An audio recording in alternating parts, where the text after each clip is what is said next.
Confession, summer months at my gym were usually Death Valley. We usually lost money and we had to climb out of a hole for the rest of the year. It was brutal. My guest today posted huge revenue in June, his best month of the year. He's going to tell you how he did it so you can avoid the summer slump in 2025. Welcome to Run a Profitable Gym. I'm your host, Mike Warkentin. Please hit subscribe wherever you are watching or listening with my thanks.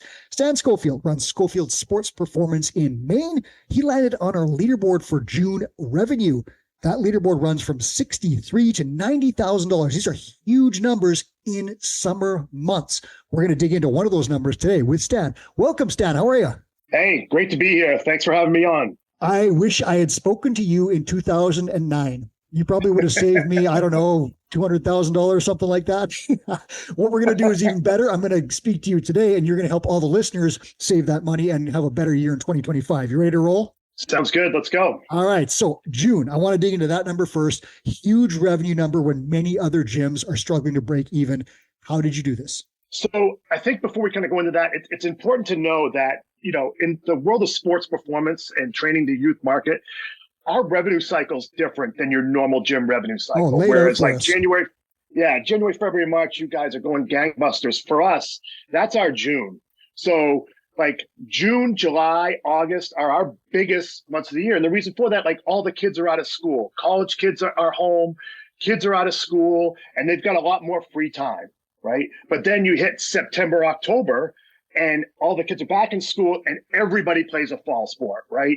Everybody plays field hockey, soccer, football, cross country, golf. Then, so you go through that for September, October, then November, those sports start to let up. Athletes begin to kind of creep in. And now, like, not as many kids play a winter sport. Or if they do play winter sports, you look at like hockey, like much more conducive to strength and conditioning. And also the schedule allows them to kind of come in and train a little bit more. So November, things pick up. December, things get busy. January is very busy for us. February, March are all like great months. And then things take another nosedive. April and May, everybody plays a spring sport for baseball, softball, outdoor track, lacrosse, so our revenue cycle is much different, so for us, June is our big month, right? Okay. That's where we're going to capture a lot of our business, and we're able to offer some different profit centers that we wouldn't normally be able to do throughout the normal school year. Hey, listeners, Stan, I'm going to interrupt you. Listeners, what Stan has here, he knows his avatar cold and he knows the cycle of his business. So because that's based on his avatar, he knows what people are doing when they're likely to buy his stuff, when they're going to be off at college. If you don't know your avatar and your business cycle, that is your cue to learn it. Stan, go ahead. Tell me June specific stuff, because I know you got cool things going on in there. So for June, like obviously we get a ton of kids that begin to return to our program, but it's also for us is we run speed camps, and that's been kind of our bread and butter, and we've slowly began to grow that from year to year. But for us, like for the month of June, we did 37K in the month of June just in speed camps. Just in speed camps. Just in speed camps. Like that's over 227 kids that we got into our program, and the beauty of that is they're all outside the facility. Right. So these are all taking place outside your facility. You're not interfering with your regular programming. You're, in terms of expenses, there's not much for expenses because you go out and do those on fields. Right. And there's so many benefits to doing that. But it's a very easy way to, not only boost your revenue, right, but also gain a ton of exposure for your facility. Right. So now I'm able to kind of go outside that normal 10 to 15 minute market, from where we are, to go and expand that out to 20 to 30 minutes outside that, expose kids to our program, what we do, expose parents to our program, expose coaches to our program. So now that's like our low barrier offer, so they get with us for like 8 weeks, and then you leave a breadcrumb trail at the end about, hey, here's how to kind of get involved in our program down the line. Okay, so you've got basically a low barrier offer that kicks in about well over $30,000 in revenue for you in June, and it feeds your main programs for the rest of the year. That's incredible. I'm going to guess that you are somehow connected to an Italian javelin thrower named. Do you want to say his name? Yeah. So yes, Bill Parisi, and There's a guy. I've been associated with the Parisi Speed School for over 15 years. And part of that, and being part of that process, like that's our bread and butter. Like, and the important thing about running a speed camp, it's just like anything else in your programs. It can't just be something you kind of throw together and just show up one day, throw some cones out and away you go. It's got to be a systemized approach to what you're doing, right? So that, and it's something different each time, or everything's kind of a progression that builds off it. And that's all stuff we do within the program. But you've got to be able to have your staff. It's just like any other SOP. Like, here's what we're doing day 1 of camp all the way through day 18 of the camp, from start to finish, not only from the training side, but also education and getting them indoctrinated into the our social media culture, as well as, hey, here's how to find us at the end. Wow. Okay. So listeners, I've had Bill Parisi on this show. I'll put a link in the show notes for you to that one so you can see what he's all about. Bill was also a speaker at the Two Brain Summit this year, and I chatted with him there. He's a great guy, fired up, and he's very good at getting kids, youths, and even professional athletes to move really, really fast. If it's something you're interested in, check that out, Parisi Speed School. Stan, give me the 60-second summary of your business. You've covered some of the stuff, but let me know what you're doing in that place. Like, how much space have you got? Who do you serve adults? Like, what have you got going on there? So Skolfield Sports Performance, we're a comprehensive sports performance facility. So what I mean by that is we do a little bit of everything from strength, speed, power, agility, mobility, flexibility, injury prevention, and nutrition, right? We serve athletes 8 years old on up. I would say our primary demographic is 13 to 18. We have a very, very small adult following, and that's primarily, we've launched some stuff that hasn't quite taken off the way I want, but I also don't put a ton of effort into it. And so our facility's 10,000 square feet. I've got a 4-lane, 50-yard track. I've seen it. It looks great. Yeah, it's an ideal space. 25-yard turf field and then a weight room to kind of go along with it. Okay, it looks beauty. Like I love I looked up online some of the pictures, and listeners, you can do the same thing. But it looks great, and I love how you've got some stools right around the side where you can actually have people can watch what's going on there, and that's kind of a cool thing for it. I even saw a foosball table in there, if I wasn't mistaken. Is that there? Is that right? Yeah, we did have a foosball table in there. We did take it out. Right. We've had ping pong, but we end up, as you evolve, I end up kind of turning that room into something a little bit different. That's more of like our sales room instead of versus kind of like a athlete lounge. Yeah. And that's an interesting one too, because Chris has talked about on this show that certain areas of your business, and I made this mistake. I had a great big lounge and it was 1,000 square feet. It was never full. And then towards the late stages of my ownership of that in that building, we turned it into a personal training studio and ran yoga out of it. So that's an interesting thing. Listeners, like what are you using your space for? Are you getting a return on it? There's another one you can look at. So you have, how many coaches have you got? I've got 7 right now. Full-time? Not all are full-time. Okay. A lot of them are kind of part-time coaches. In the fall, I'll pare down to 4, right? And then as the volume picks up, well, I'll pick up coaches as well. Okay. And then if we're talking revenue streams, is it fair to say like kids revenue is like 90% or something like that? Or what have you got for a general breakdown? So how our kind of breakdown, I mean, yeah, kids makes up, probably 95% of our revenue. But if you really look at it, so our on-ramp program, which is kind of really our one-on-one program, that kind of breaks down to about 20% of our revenue. Semi-private is closer to like 55, 60% of our revenue, and then we dump classes, and our classes are really for the 8 to 12-year-old demographic. It ends up being about 10%. We do a little bit of remote training, a little bit of retail, and then team training and speed camps ends up making up, overall about 10% of our annual revenue. Okay. So that, listeners, is a really interesting breakdown. You guys should take note of that. When you have you said on-ramps or one-on-one, semi-private, is that like a 2 to 3 to 4, or what's the numbers in there? So it's up to 5. Okay, perfect. Anywhere from 2 to 5 athletes, and we're a little bit different. So it's and just how we do things. So we're more higher ticket. That's been my process. I don't care about. I've run programs in the past where it was about volume and class base, and I just learned like I would way rather have way less clients but get great results, but also charge a premium for it. And I've found that that's exactly what parents are looking for, and in this industry, I try to educate them all the time. Like, you're willing to go out and pay $120 for a hitting lesson, or $150 for a skating lesson.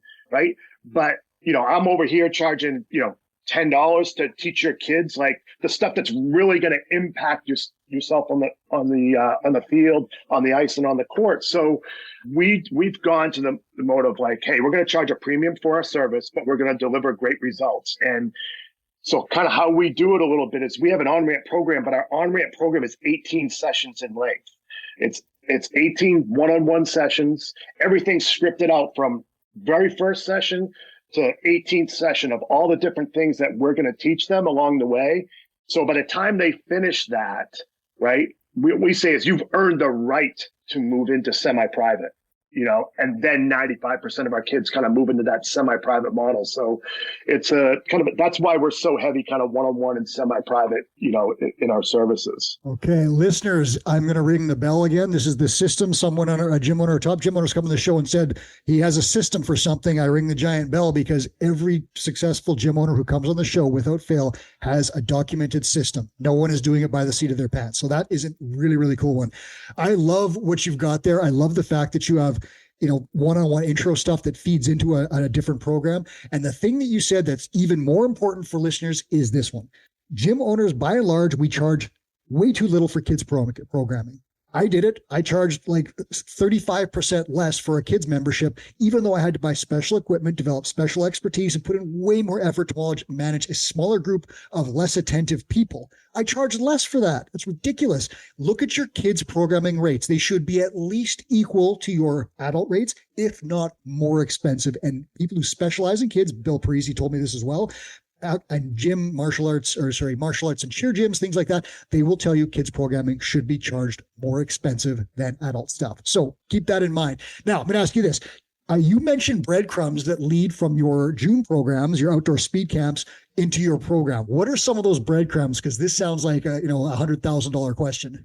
So number one, it's like very early on within those speed camps and whatnot, like our social media game is pretty tight.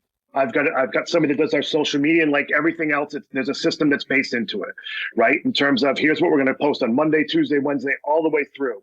And we're very consistent about that. But most importantly, you're celebrating your clients within that, because kids want to see themselves, right? Like kids are the biggest consumers of social media, right? So getting them involved in our social media platforms is number one. So now they always know where to find us, right? And then having funnels, obviously following John Franklin's recipe of, sell by chat. Like I have my social media person on top of that as well. Nice. And then the other big thing we do, like we're doing this year, is it's the event I'm hosting tomorrow. So it's called SummerSlam. Oh, I like that too. SummerSlam, it's going to be like our end of summer event. So we have big testing days that we do where we'll go and reevaluate all of our clients. So it's their opportunity to retest in like the 40-yard dash, the 5-10-5, vertical jump, chin up. So we're inviting, all the kids from our camps, all our current clients, their friends, any coaches that want to come by. So they'll come in here. We bring them through a whole warm up, bring them through all the events. And then at the end, we're going to, kind of have a cookout. We're going to have, a spike ball tournament. We're going to have a cornhole golf, tug of war against the coaches, and a dunk tank. So are you going in the tank? Well, it's going to cost you. So It's not just like, hey, you get to throw and put Stan in the ice cold water. Like, you may have to bid some push-ups or burpees or something like that for it, but it's just a way to get all those people into your gym, let them see like, hey, this facility and the culture and everything involved. And so then now you've also you've captured all that intel in terms of, names, email addresses, you put them in gym lead machine and let them begin to kind of do the work. Okay. So listeners, Stan has just laid out another system. This is his funnel of how he gets people into his business. And it involves a strong social media game, which is essential, especially with his market, because these kids are on social media. He's got sell by chat working. He's got events that get people into the gym and trading their information for whatever it is, whether it's a chance to dunk him in a tank or not, gets their information, funnels that in a gym lead machine, and lead nurture. And this is where people are coming from. And that's where he's getting high value, long-term clients. Again, it is a system. TwoBrain teaches clients how to build 4 different systems. This is one of them. And you can build 4 of them that run at the same time to fill your gym with high value leads. And it's not flash in the pan, weird bait and switch stuff. It is just established, short, easy, slick marketing stuff that works if you do it every single day. So I'll ask you this. This is an interesting one. Would you ever invest more time into an adult program, or is it just better for you to just focus on the kids? Because it seems like you're crushing. Absolutely. That's my next step, right? It's the biggest missing hole because, again, in the sports performance realm, your gym usually sits empty until noon, right? And that's a whole big time period where you're missing out on revenue. So this year I'm kind of filling it with some hockey team training in the morning, but that is my next, place I'm going to attack and how I'm going to do it. I've tried a couple different versions without success, but at the same time, it hasn't been my core competency. So, I know where the bills need to be paid and where the effort needs to be, but this is my next part I'm going to conquer. So I'll throw it out to any of the listeners out there, man. If you've got a great adult program in a standalone facility, I'll trade you ideas about how to crush a summer camp to teach me how to run a great adult program. There you go. There's an open offer from Stan. I was curious to see what you would answer that, because I've talked to some gym owners that have said, hey, would you expand into this obvious market? And they're like, no, I just want to focus on this. But for you've identified in your facility a space that could be filled. And the cool part is you've got all these kids running around. Their parents are there too. So I'm sure you've got a target market laid out where you just need to figure out how to get these parents in, correct? Right. And it's more about the programming. And my goal is just like, hey, I want to get them into that morning area and just filling that time period, getting some revenue generated during those off periods where it's so quiet. I'm just throwing this out off the top of my head. Could you ever do like a 55 plus program for retirees in there, like a Legends program? That's where I filled my 10 a.m. slot with. That's absolutely. And when I went to the Two Brain Summit, I paid close attention to, I forget the presenter's name. All right, how's he doing it? And, I took copious notes and said, hey, this is like an avenue that I could definitely attack. Yeah, because we just did general CrossFit and group training, and we struggled to fill that same time slot. I couldn't get adults in there because they were all working. I could get like 3 or 4 realtors from time to time, but that was it. Those flexible schedule people. When I got Legends people, so retirees, that's where I filled that spot. So I'm curious. I want to talk to you in a year and see what you've done with your space there, but we'll circle back on that. Tell me about this. Gross revenue. How has it improved over time for you? Has it been like a steady climb to the level that you're at, or have you had, peaks and valleys, or how has it gone over the last 5 years or so? It's been a steady climb. I will say there's 2 big jumps that kind of occurred. One was, actually when I joined Two Brain, right? And learned so much, like the processes like that we put in place. Jolene Bingham is our mentor. She's fantastic and really got us straightened out a lot in terms of like billing structure and program offerings. But so that was the first big jump for us in terms of revenue. The second one was actually been this year, basically from like April on. And a couple things have happened during that time period. And when I talk about like jumps, like this April, we had a 70% jump in revenue over last year. And May was like 30. July, actually, this past month was another 50%. But I think it's hard to pinpoint exactly what it is. But I think part of it is like the cumulative effect of all the work that you do in the background to try to grow by putting all the process in place that Two Brain recommends. But also, like, I hired a training director to take my place in terms of just servicing all things related to training. And he actually began to do all the evaluations for us. And the evaluation for us is our sale. So getting me out of doing that was the last big hurdle where I could begin to kind of really focus on like that opportunities pipeline or the sales journey, and being able to like put a lot more focus there. And I think that's been a big jump for us, as well as the other big thing we focus on is retention. As I said, you lose big numbers, like I said, you get to September and you have this booming summer, and then you're like, man, I hope that all these kids kind of come back in November. But what I've begun to do is twofold. Is one, educate the staff about like, okay, so we're a month away from, fall sports starting up. Here's what you need to do. You need to go approach your clientele. Here's what you need to say. Hey, you've got preseason coming up. I've got some really exciting ideas about what your program's going to look like. Here's what we're going to do in September. Here's what we're going to do in October. So now it begins to get in their head that like the programming is not the same. It's different, right?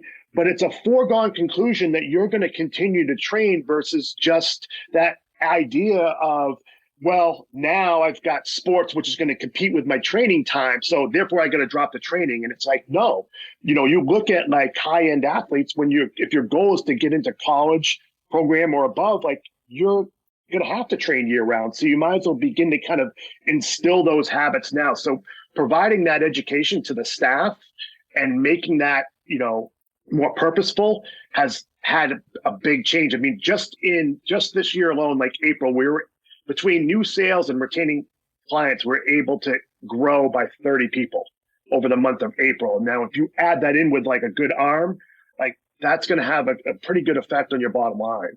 Wow. Listeners, retention, repeat sales, and referrals do not just happen. You must make them happen. Stan took himself out of a role that was taking up a lot of his time and has more time to focus on these kinds of things and make them happen. That is staff education to get clients to rebuy and re-up when their terms are up or when they have to go off to school and come back or whatever it is. All of this doesn't happen without planning. Again, that's a system, and that's something you can put in place if you have the time to build those systems.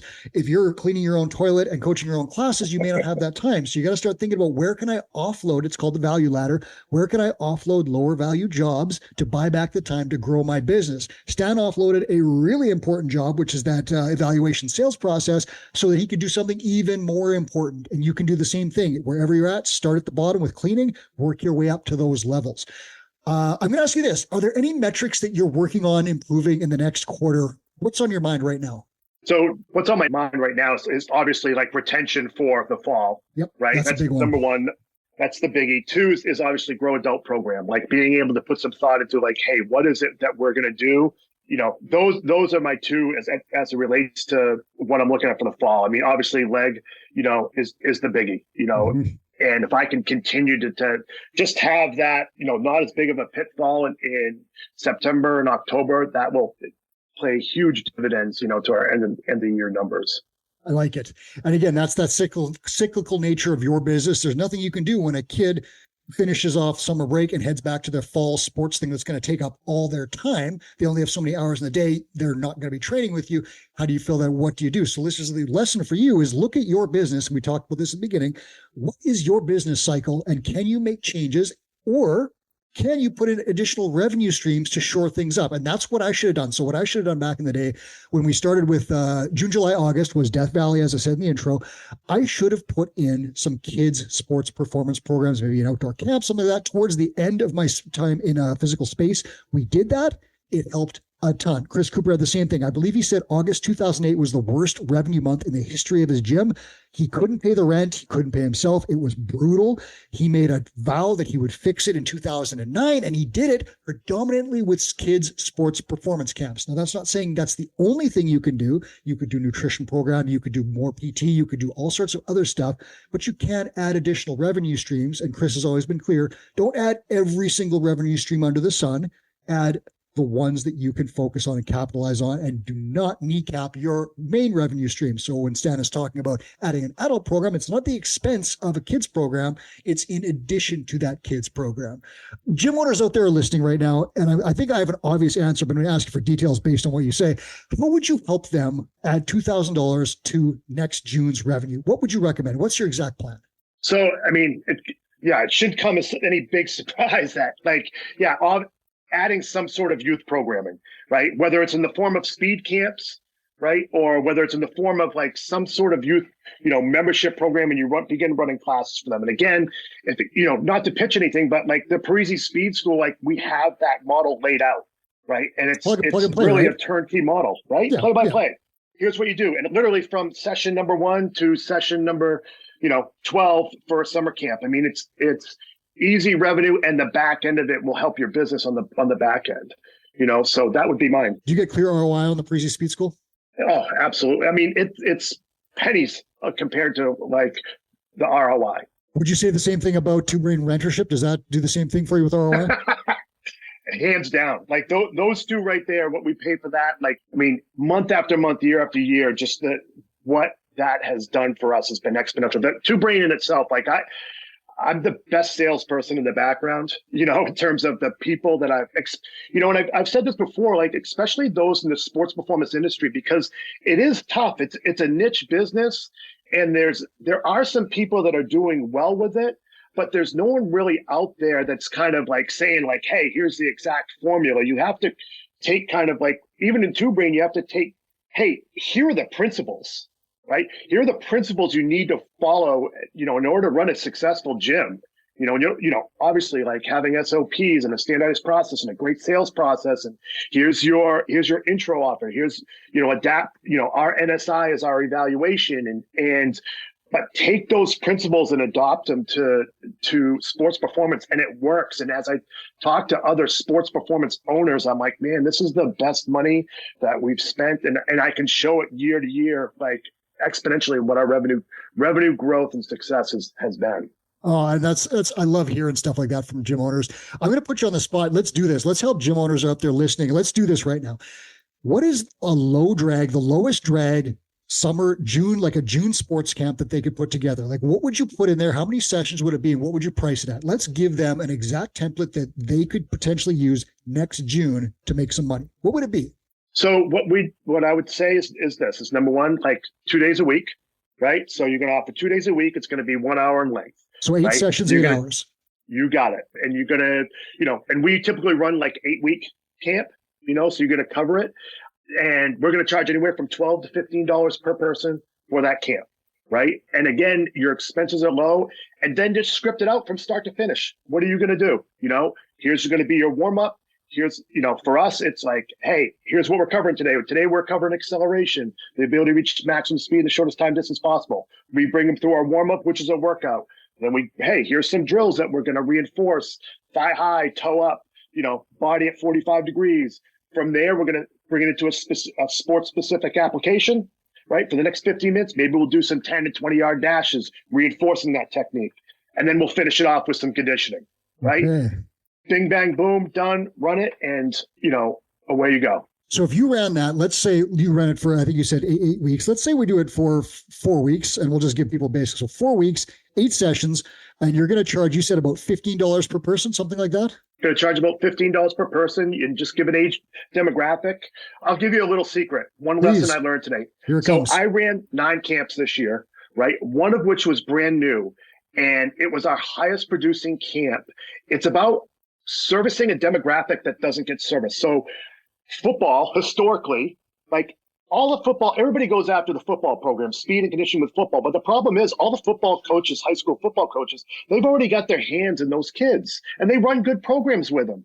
But man, if you look at the 5th grade to the 8th grade demographic, you're already bought in. If your kid's in football, like you're already in the youth programs, your parents are already become fanatical about it. Johnny's going to be the next best running back. And their schedule's just as tough, but no one's servicing that group. We had 40 kids in 5th through 8th grade for football. Those kids, when they show up at the beginning of August, still need to be in shape. They still need to have speed. They still need to prevent injuries, right? Like, go after that. So the secret is like, don't just always focus on the high school kids, man. Those younger kids, gyms don't let them in, but they're still fanatical about sports when you look at the youth travel, sports industry. So that latches on exactly what Chris has said in other spaces. He said, like in certain areas, his town is big hockey camps and things like that, but no one was servicing, like I think he said it was downhill skiers and figure skaters and other things like that. So look, listeners, in your local market, what's out there? What are kids doing? Who's not serving them? And can you fill that hole? What can you do to offer value for people in that space? I'm not going to pump you for any more information, Stan, because that is exactly the tip that people need as they head out the door. I'll just tell you, listeners, right now, put this stuff on your calendar and start working on it in January next year to launch in June. If you do that, you will avoid the summer slump. Stan, thank you so much for being so open, sharing your secrets, and helping gym owners avoid the problems that I went through. My pleasure. Thanks for having me on. It was my pleasure. And listeners, if you want to check out more, please follow Stan. Tell them where they can follow you on social media. What should they look for? So Instagram is Skolfield_sports. Facebook, obviously, is Skolfield Sports Performance. We also are on YouTube, Skolfield Performance. TikTok, same thing. And TikTok, because kids are on TikTok. Check those things out, and you will save yourself a summer slump in 2025. This is Run a Profitable Gym. I'm Mike Warkentin. Please hit subscribe on your way out the door. And now here's Chris Cooper with a final message. Hey, it's Two Brain founder Chris Cooper with a quick note. We created the Gym Owners United Facebook group to help you run a profitable gym. Thousands of gym owners just like you have already joined. In the group, we share sound advice about the business of fitness every day. I answer questions, I run free webinars, and I give away all kinds of great resources to help you grow your gym. I'd love to have you in that group. It's Gym Owners United on Facebook, or go to gymownersunited.com to join. Do it today.